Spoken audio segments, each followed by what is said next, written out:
même quand tu vas taper sur Google, libation d'abord, la première définition qui sort, c'est d'offrir quelque chose à une divinité. Maintenant, la deuxième définition, c'est de répandre, ou bien boire, consommer, ou bien boire du vin. Maintenant, ici, c'est bien mentionné, une libation de vin. Donc, ici, c'est le vin qui est consommé, donc c'est pas offrir quelque chose à une divinité. Et c'est à cause de tout ça là. En fait, non, mais est-ce que tu es d'accord? Non, je vais t'expliquer. C'est à cause de tout ça là, j'ai arrêté de débattre avec les chrétiens. Vous ne faites pas évoluer. Regarde, ta première et ta deuxième définition vont ensemble. La première définition t'apprend qu'une libation est une action dédiée à une divinité. Maintenant, ta deuxième définition te démontre comment maintenant cette libation dédiée à la divinité se fait. Non, non, c'est pas ça.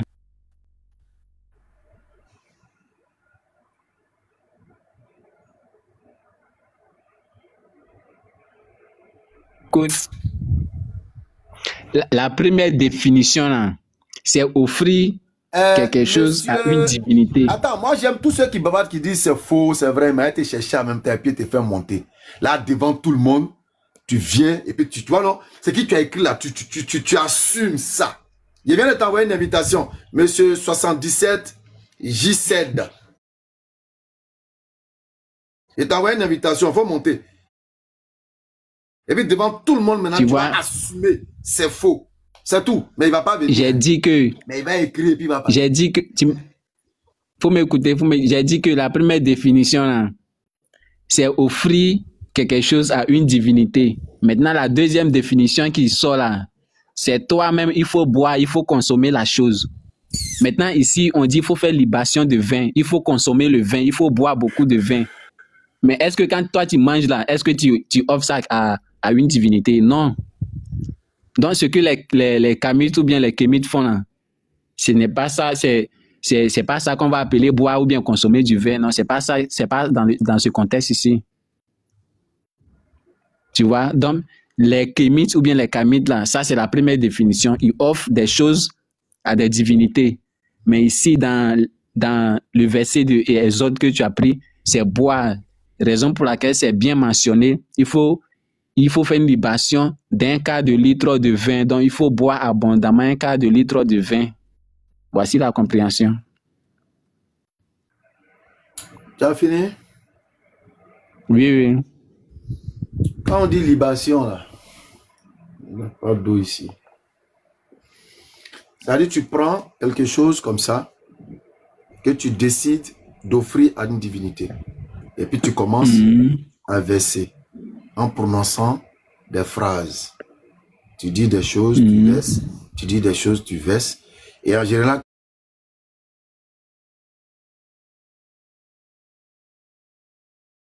quand ils finissent de faire ça,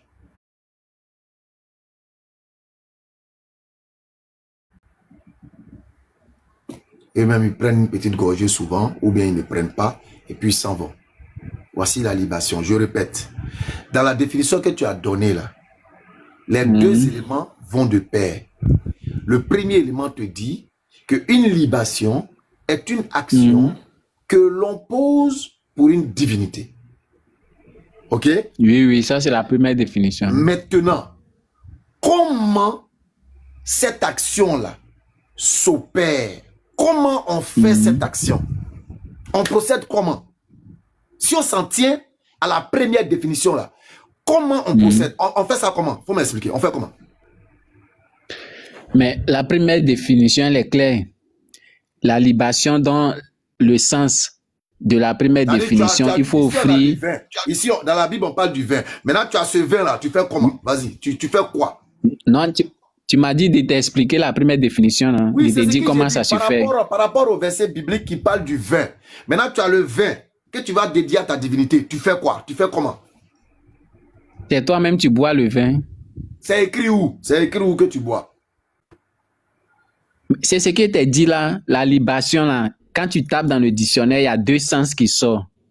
Il faut offrir quelque chose à une divinité. Ça, c'est la première définition. Maintenant, la deuxième définition, toi-même, il faut consommer, il faut boire du vin. Maintenant, la Bible a bien mentionné il faut faire une libation de vin. Donc, il faut boire le vin. C'est ce que ça veut dire. Donc, ça ne retourne pas dans la première signification d'offrir ou bien de faire des sacrifices à une autre divinité. C'est pas ça. Parce que si c'est bien marqué, faire une libation d'un quart de litre de vin, c'est que sûrement, c'est la deuxième définition, le deuxième sens. Il faut boire du vin, c'est ça. Hey, désolé, ma caméra là est foutue. Tout est cassé. Oh là là. Bon, c'est pas grave. J'ai voulu vous montrer pour qu'on puisse lire ensemble. Mais malheureusement, la caméra est vraiment écorchée. Donc, je vais lire. Bon, là aussi, vous n'allez pas voir parce que c'est renversé. Libation, féminin. 1. Antiquité. Action de répandre du vin ou un autre liquide en l'honneur d'une divinité.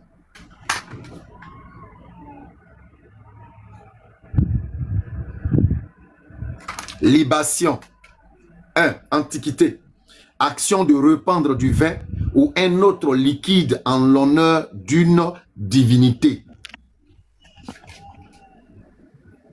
2. Action de répandre du vin ou tout autre liquide en l'honneur d'une divinité. Et c'est ce que je t'ai expliqué. On ne fait pas une libation dans sa... Non, attends. On ne fait pas une libation dans sa gorge. La libation se fait par terre. J'ai pas encore vu une libation qu'on fait dans la gorge. La libation, c'est par terre. C'est versé. C'est toi qui viens de m'apprendre que libation, là, on fait ça dans la gorge, là. Je n'ai pas encore vu un kémite faire libation dans sa gorge. Je n'ai pas encore vu un juif faire libation dans sa gorge. Mais on sait qu'ils font la libation par terre. C'est verser de l'eau en l'honneur d'une divinité. C'est pourquoi je t'ai dit, la première définition te parle d'offrir quelque chose à une divinité. Maintenant, comment ça se passe? La deuxième définition t'explique. Non, la deuxième définition, c'est quoi? Selon ce que tu as dit là, c'est pas détaché. C'est une explication. Tu as l'impression que c'est contradictoire ou bien c'est opposé. Non. Première, ce que tu as lu, première définition là, c'est offrir quelque chose à une divinité. Maintenant, comment ça se passe? On te l'explique pour dire, c'est l'action de verser par terre. On ne fait pas libation dans la gorge. C'est ce dit là, ça c'est la première définition. 1, ils ont mis antiquité. C'est le même dictionnaire que j'ai ici. Ils ont mis 1, antiquité. Mais pourquoi tu n'as pas dit ça? C'est ici. Yeah.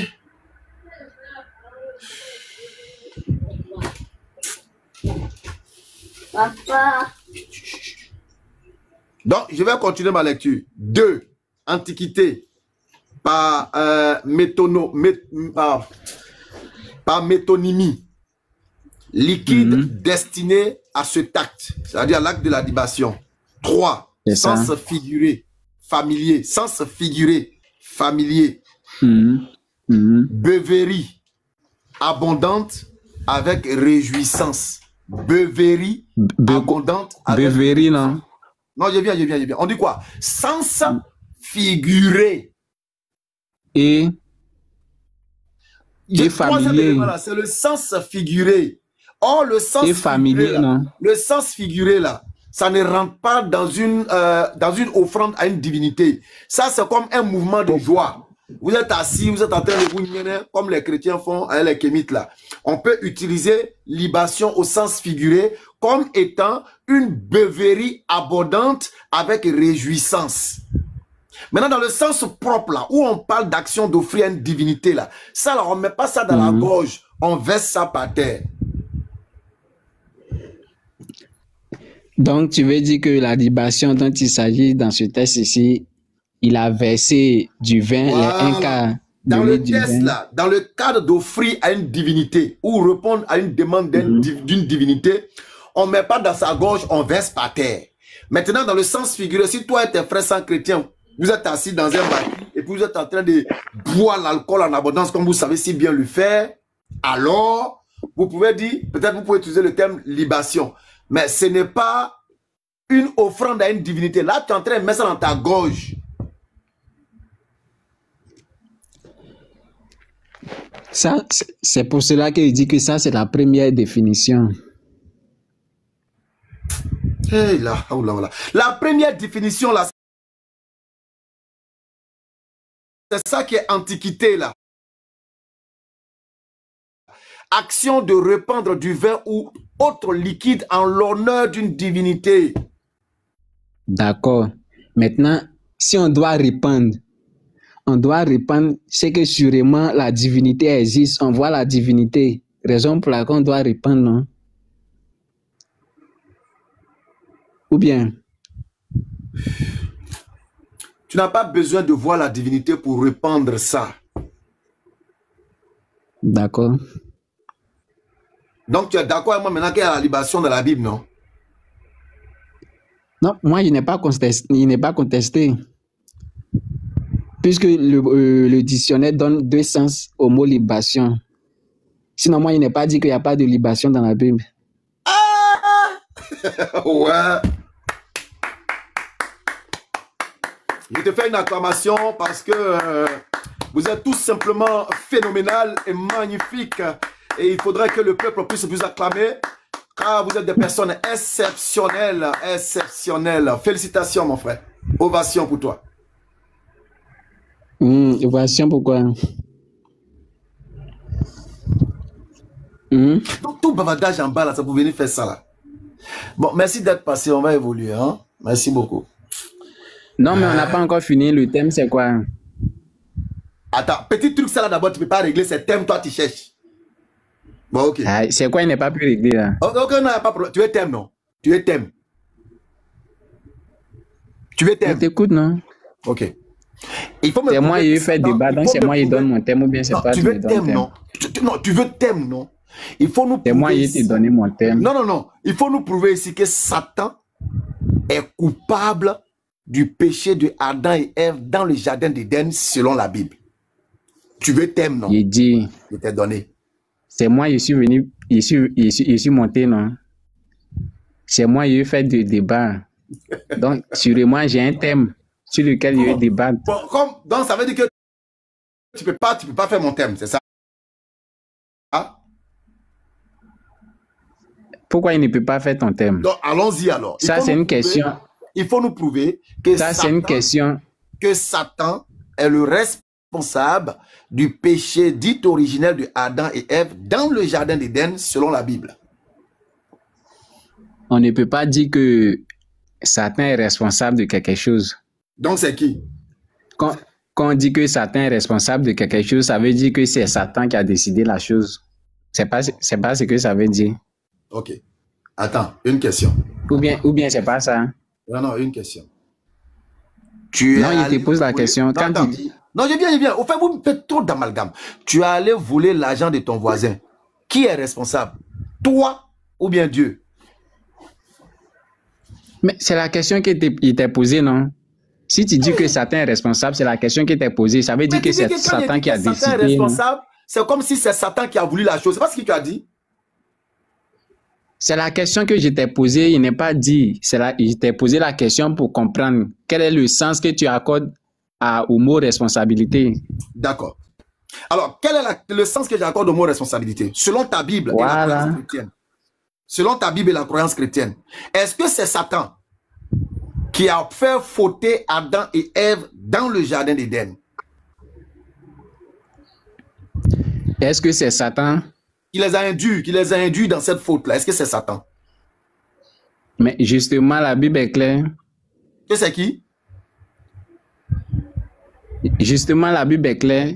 Que c'est qui? Parce que dans le jardin d'Éden, Dieu a défendu Adam et Ève de ne pas manger l'arbre. Non, tu dis la Bible est claire sur quoi? La Bible est claire que c'est qui?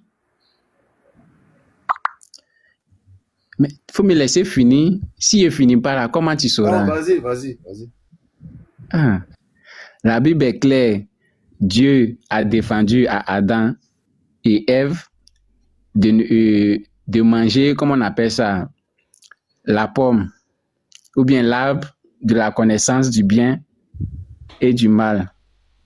Maintenant, quand le serpent ancien est venu... Allô, papa? Allô? Allô? Ouais, salam alaikum. Ah, wa alaikum salam atla. J'ai cru que tu étais un chrétien, c'est pourquoi je t'ai fait monter chap. Non, en fait, la question, même, c'est genre, je suis un musulman, mais la question, là, c'est un chrétien qui me l'a posée. Non. Il dit, allô? Oui, allez-y, on vous écoute. Je vous écoute. Voilà. Au fait, je suis musulman, mais il y a eu un chrétien qui m'a posé une question. J'ai demandé à 2 de mes frères musulmans. Ils m'ont dit oui, que c'est vrai. Moi, je ne suis pas d'accord avec ça. Donc, puisque vous êtes mieux placé pour mieux me situer. Et la question ici, c'est que j'ai un frère musulman qui m'a dit que le jour du jugement dernier, que c'est Jésus qui a le dernier jugement. Moi, j'ai dit non. Moi, je suis d'accord avec ça. Il dit que non, que c'est dans le Coran. Il dit, c'est dans le Coran que oui, le Coran affirme que non, le dernier jugement appartient à Jésus. Il dit, donc, nous, personnellement, en tant que musulman, moi, je reconnais Jésus en tant qu'un messager, mais pas en tant que lui qui va juger le dernier jour. Okay. Donc, c'était ma question. Est-ce qu'il t'a donné le verset coranique? Il ne m'a pas donné de verset. Bon, maintenant, non, moi j'ai... Attends. Moi, j'ai la source, j'ai la source. Il t'a rien donné et toi, tu cours, tu viens. Mais on parle sur la base de quoi? Non, moi, je vais lui donner le verset, j'ai la source. C'est dans Sahih Bukhari. Moi, je ne crois pas à ça. Donc, il y a mon frère en question qui est là. Non, c'est pas un problème, c'est pas un problème. Attends, comme le frère en bas, il dit qu'il a la source. Allons-y. Moi j'ai la source. Tu prends Sahih Bukhari, numéro 3448. Sahih Bukhari, hadith numéro 3448. Il va te mettre en grand et puis tu vas lire. Hein? D'accord.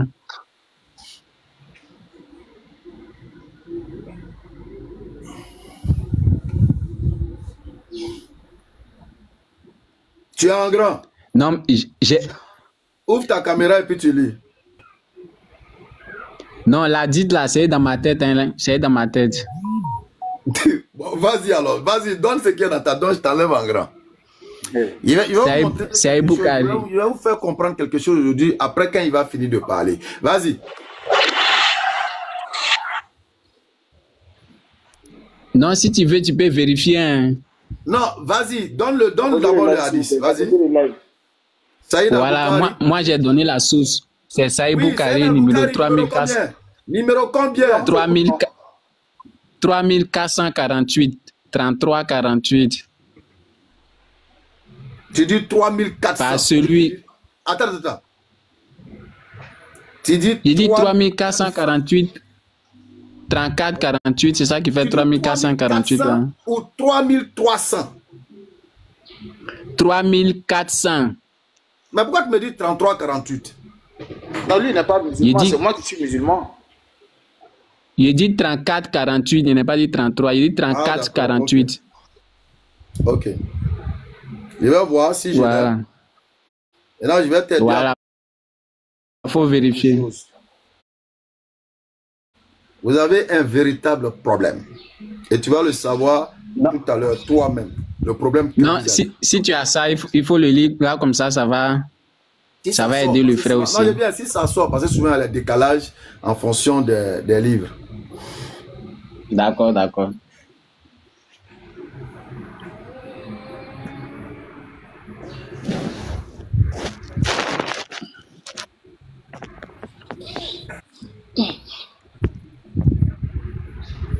Ok, je lis. Traduction approximative. D'après Abu Huraira, qu'Allah l'agrée, le messager d'Allah sallallahu alayhi wa sallam a dit: par celui entre les mains de qui est mon âme, il est certain que le fils de Marie, Jésus, descendra bientôt parmi vous comme un juge juste. Il brisera la croix, tuera les porcs, il abolira la jizya, la taxe imposée aux non-musulmans. L'argent se répandra en abondance au point que personne ne voudra l'accepter. Et une seule prosternation à Allah dans la prière vaudrait mieux que tout ce monde et tout ce qu'il contient. Donc c'est ça, non? C'est ça? Voilà. Ouais, on a bien écouté, mais ça ne répond pas à ma question. Mais on non, dit mais il descendra là. Est-ce que le dernier jugement lui appartient? C'est la question. Parce que nous, on sait que Jésus va devenir. Frère, non, attends. Aïe. Mon frère, il y a m'adresser à mon frère musulman. Déjà, est-ce que le jugement dont Allah il parle dans le Coran, lorsque la trompette sonnera et que la terre fera ressortir tout ce qu'elle contient, dis-moi, ce jugement là-haut, c'est sur la terre, c'est au ciel, c'est où?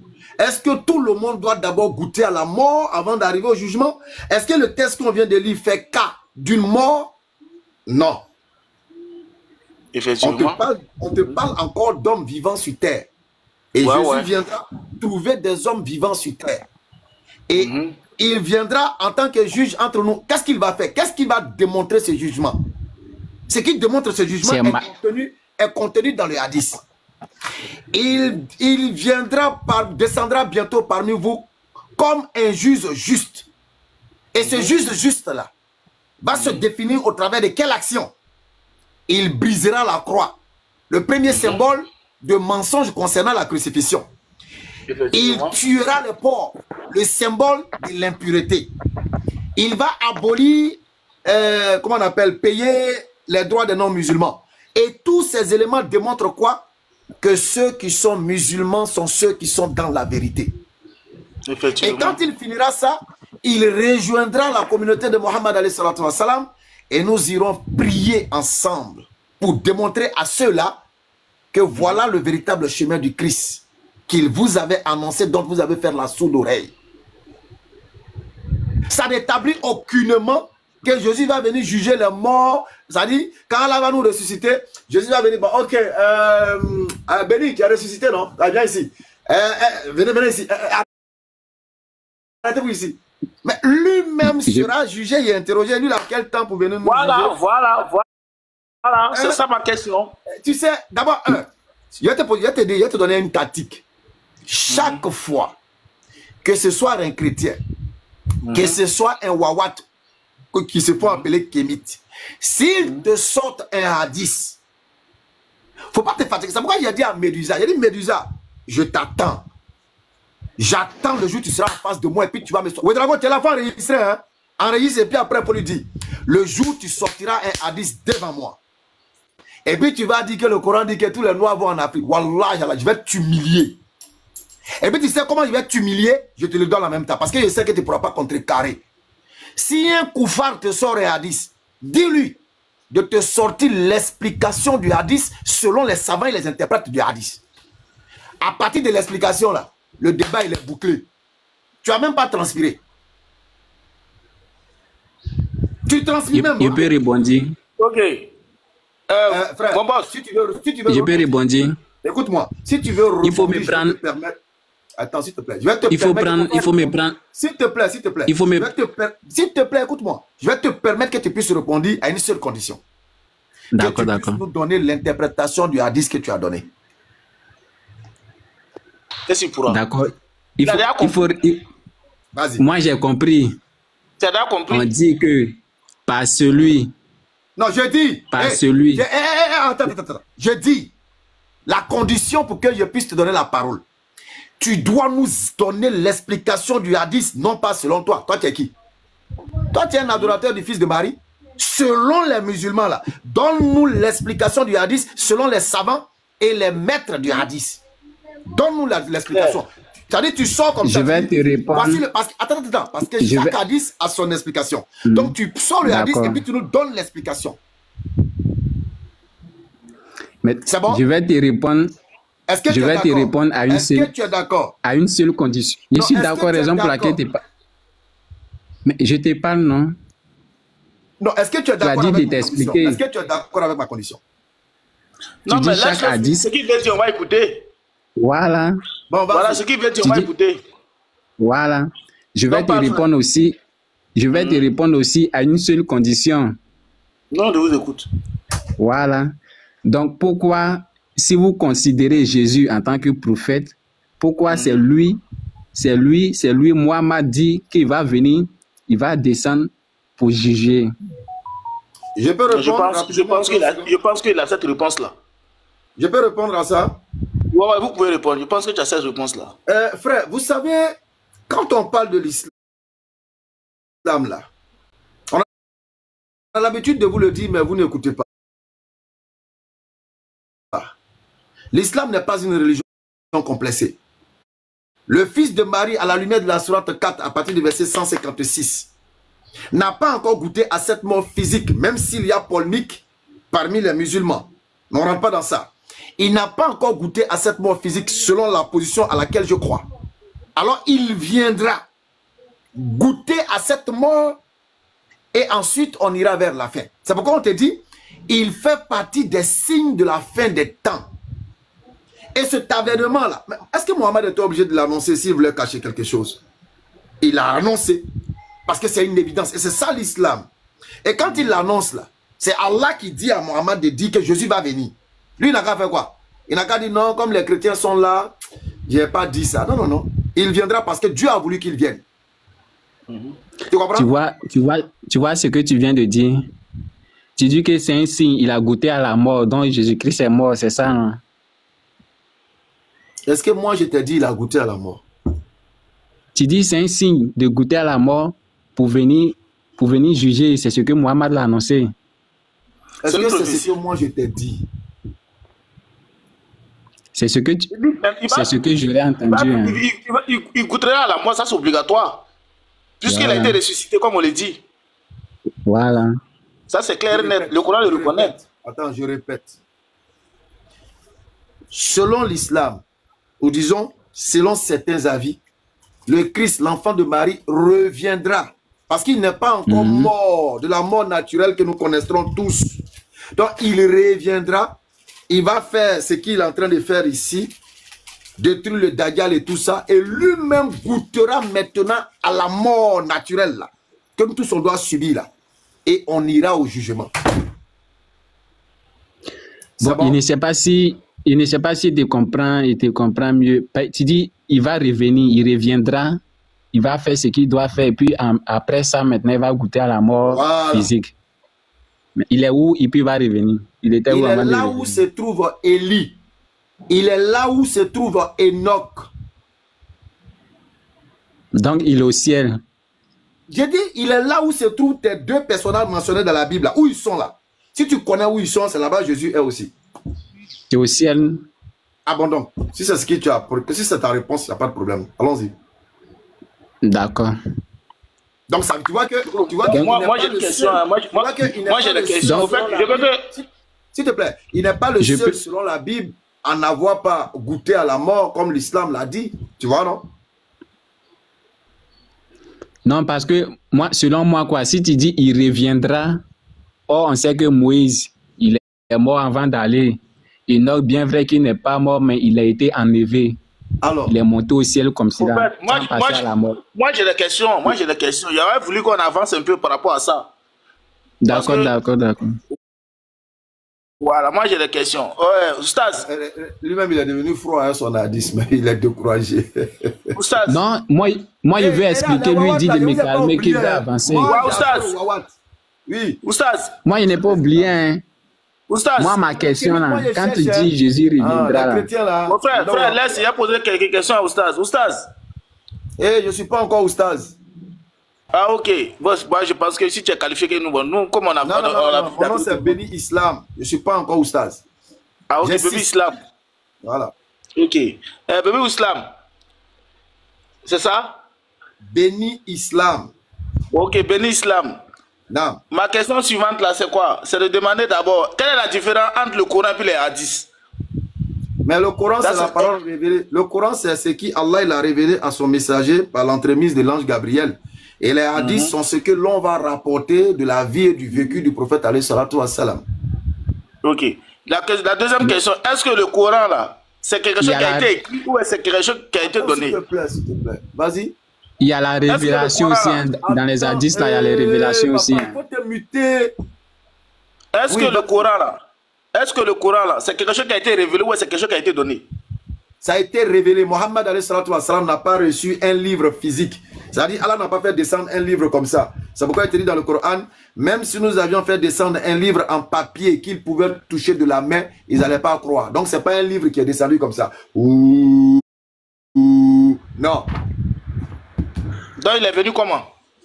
Il est venu par révélation. Le premier support du Coran, c'est la mémoire. Même quand on parle du kitab, là, lorsque tu regardes, tu fais des recherches, tu rentres dans les sources, tu comprendras que le kitab, concernant le Coran, par rapport à la révélation, ne fait pas référence à un livre, mais à la parole que l'ange envoyait au messager. Tu vas voir, il y a des détails, ils vont te démontrer que le mot kitab, là, ne fait pas référence au livre.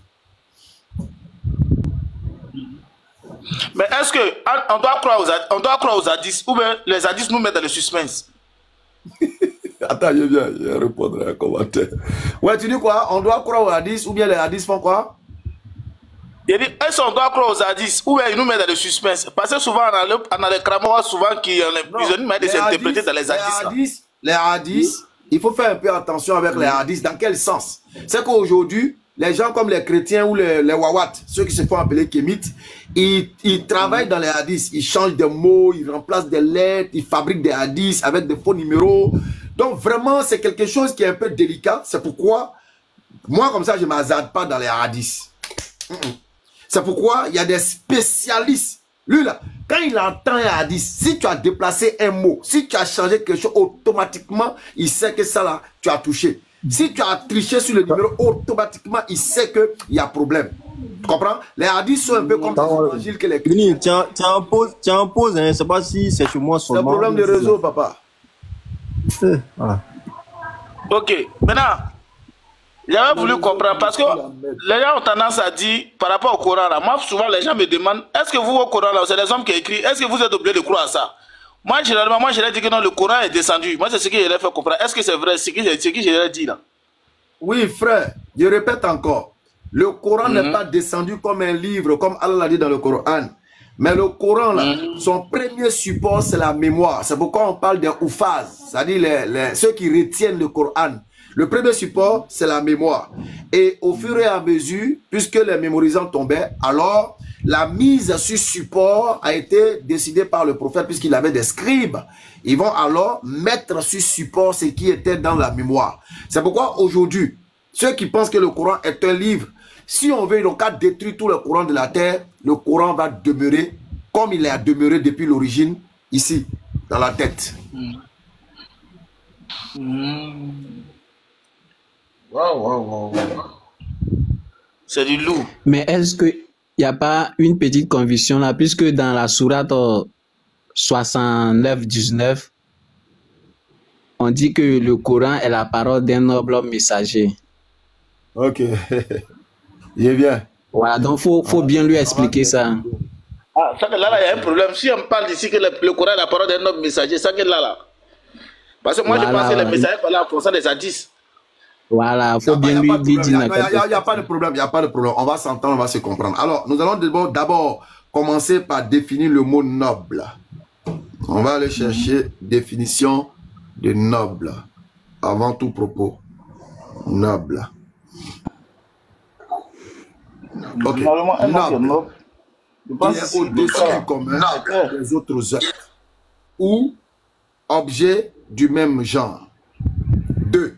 Dont la qualité morale est grande et hautement appréciée. Dont la qualité morale est grande et hautement appréciée. Et dans ce verset, selon les tafassirs, ils vont te dire, d'autres disent non, il s'agit de l'ange Gabriel, d'autres disent non, il s'agit du prophète alayhi salatu wa salam. Mais dans les deux cas, il y a un élément qui est très important, c'est lequel? Noble. Que ce soit l'ange ou que ce soit Mohammed alayhi salatu wa salam, le mot noble a tout son sens. Quand on te dit, ceci est la parole d'un noble messager, ça veut dire, ce que tu es en train d'entendre là, tu ne dois pas en douter. Parce que celui qui est en train de te le dire là, il est d'une qualité morale qui est grande et hautement appréciée. C'est comme si je venais tout à l'heure, Tam m'a confié quelque chose et puis il vient vers toi, je te rapporte les faits. Et puis tu es là, tu fais comme ça. Il dit, hé, ce qu'il est en train de te dire là, c'est la parole d'un noble. C'est-à-dire ici, je mets en avant la qualité morale de la parole de celui que je rapporte. Qualité morale hautement appréciée. Ça ne veut pas dire que le Coran appartient à Mohammed alayhi salatu wa salam. Parce qu'il y a d'autres versets du Coran qui vont venir t'amener à mieux comprendre. Il dit,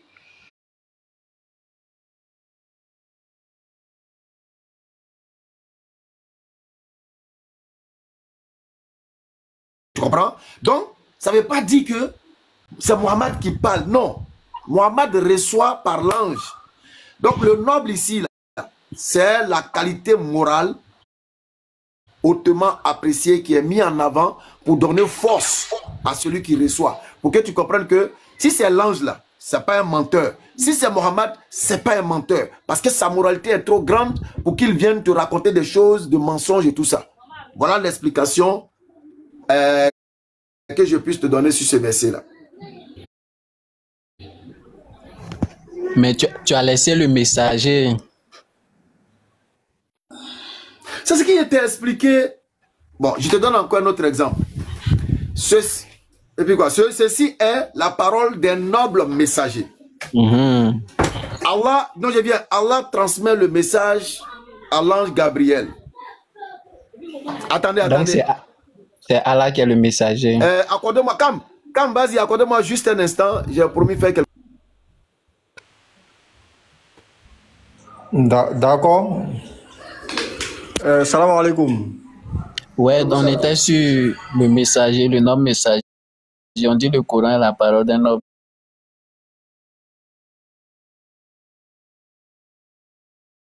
messager.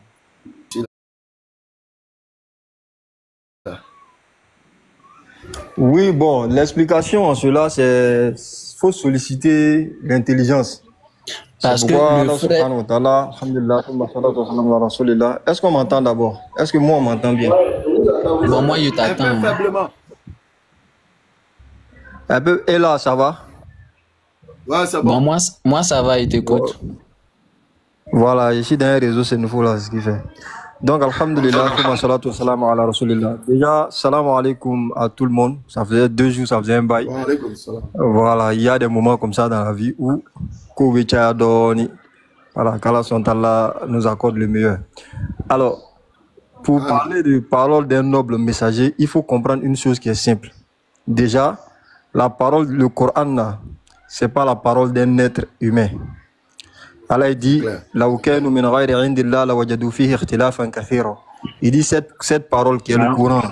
Il dit, si parler français, tout le monde ne comprend pas. T'inquiète, je sais que je sais que tu ne parles pas un piètre mot de l'arabe, mais je préfère rendre, n'est-ce pas, la parole telle qu'elle a été révélée.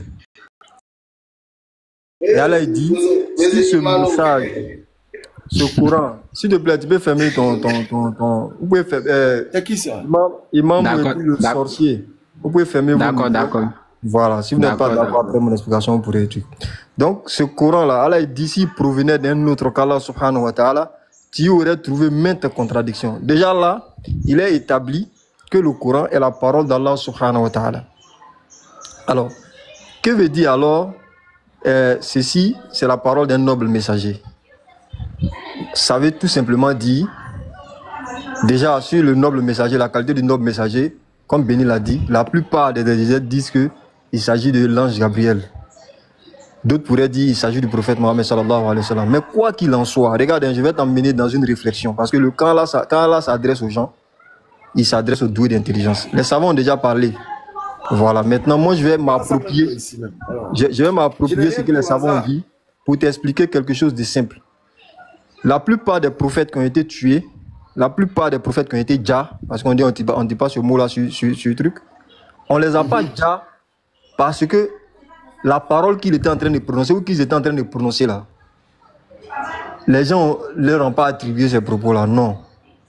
Les gens savent très bien qu'ils sont annonciateurs de propos qui ne mentent pas d'eux-mêmes, ils le savent parce qu'ils étaient, la plupart des messagers étaient avec leur communauté, puis un matin, ils ont décidé de les appeler vers quelque chose, alors qu'ils ont tous grandi dans quelque chose. Ils savent très bien que ce n'est pas sa parole, mais en réalité, c'est sa parole. Je ne sais pas, ce que je suis en train de dire là, c'est un peu philosophique, mais il faut te lever. C'est sa parole, en même temps, ce n'est pas sa parole. Je m'explique. Quand le messager vient et puis dit, détournez-vous des idoles et adorez Allah, car c'est le message que j'ai reçu, de toi à moi, à qui est-ce qu'on va s'en prendre? Et celui qui veut comprendre, à qui est-ce qu'on va s'en prendre ici? Je viens, je dis, moi, j'ai reçu un message d'un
te plaît.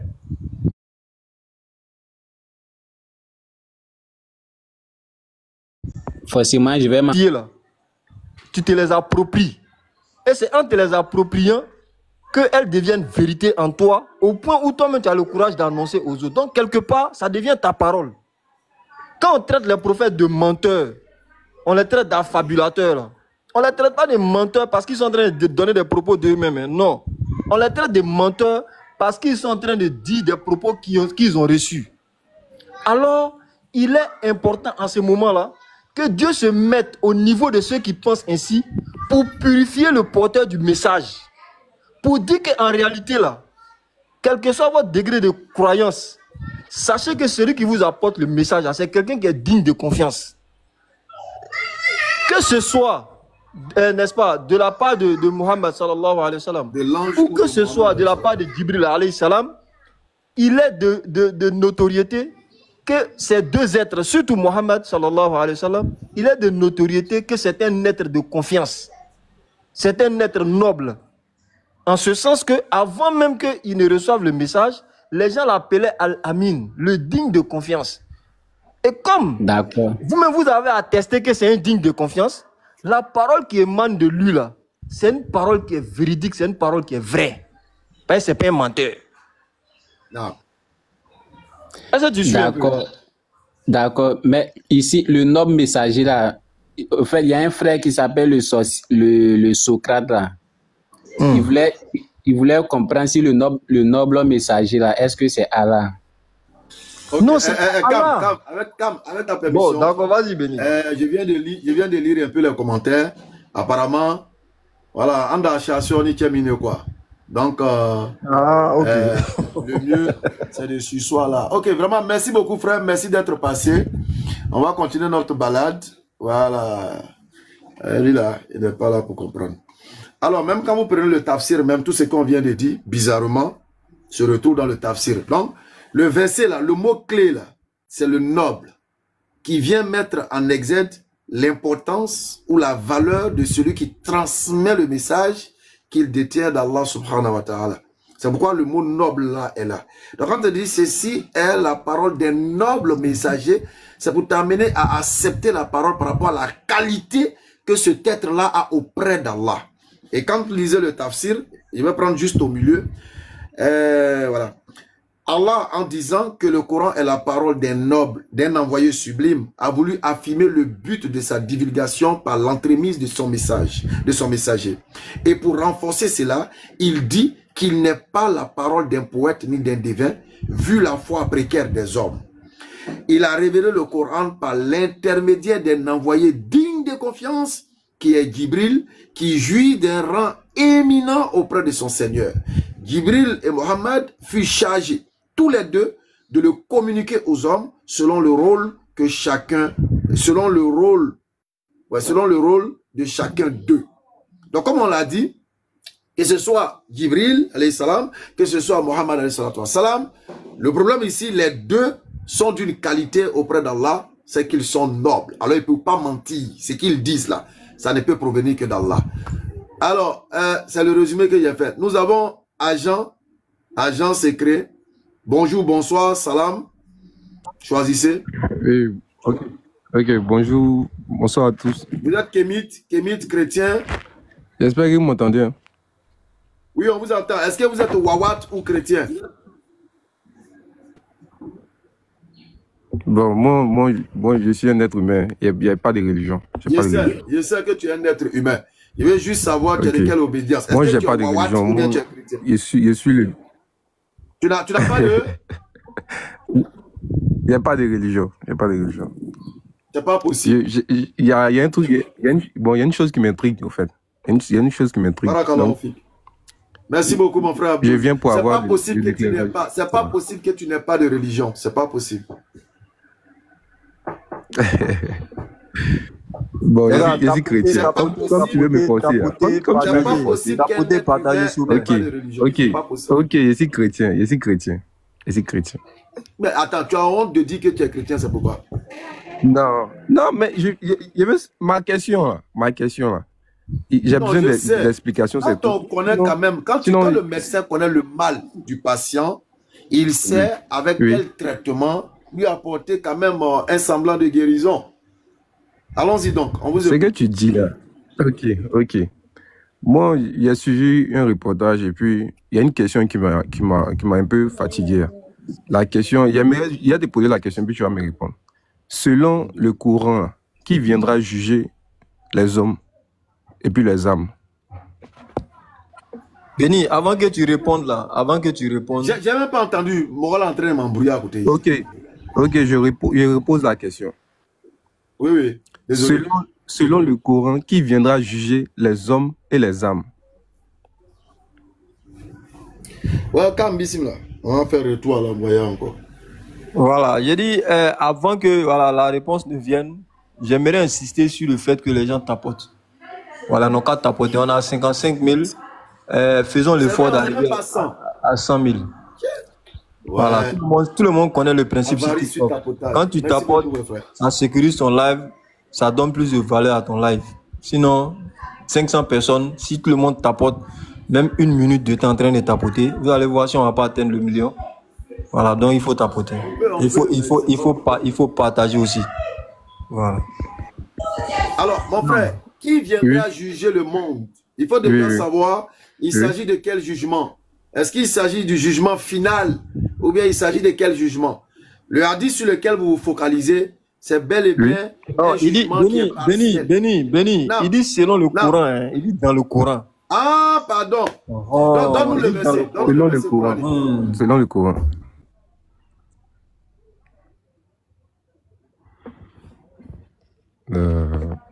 Truc des réseaux là. Un problème des réseaux.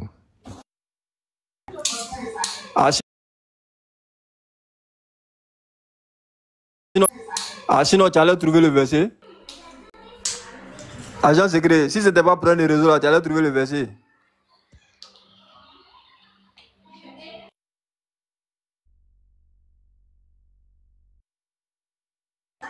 Les gens sont nerveux contre eux-mêmes.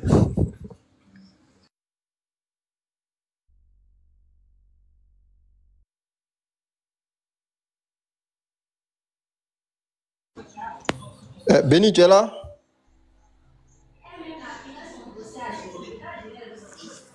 Béni, tu es là?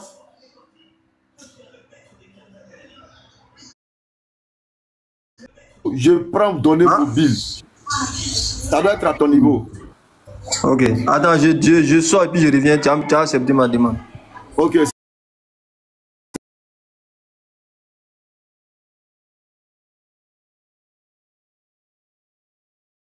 « 2025 ans, le christianisme, 1400 ans. » Vous me coupez la porte.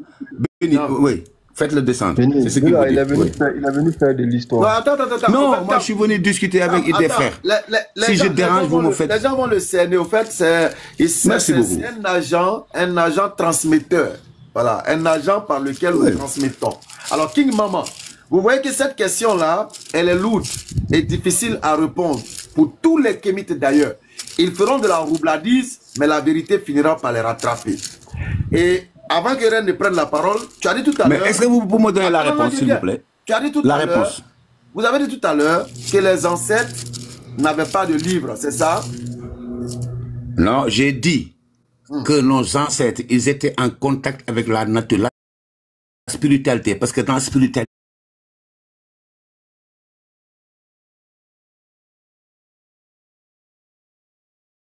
il y a esprit.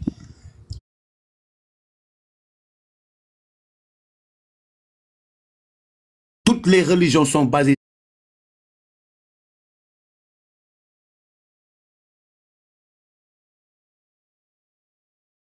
sur des dogmes. Nos ancêtres, ils n'étaient pas basés sur des dogmes. Parce qu'ils étaient en contact direct avec Dieu. C'est métaphorique et ça c'est spirituel. Je ne peux pas venir ici à vous...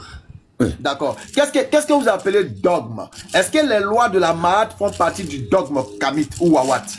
Les lois de la Mahat. Les lois de la Mahat, ça c'était pas une religion. Attention. C'est quoi? Non, c'était pas une religion. Non, je viens. Est-ce que ça fait partie des principes spirituels de Wawat? Si, moi je ne le prends pas comme un dogme religieux, non. Je ne le prends pas comme ça. Est-ce que ça fait partie? Pour ne pas exagérer cette question, je ne veux pas répondre. Je ne veux pas dire des conneries. Non, tu ne peux pas. King Mama, si tu réponds à ça, tu vas rejoindre le dogme. Parce que ces lois de la Mahat sont inchangeables. Vous ne pouvez pas les changer. Et c'est ça le dogme.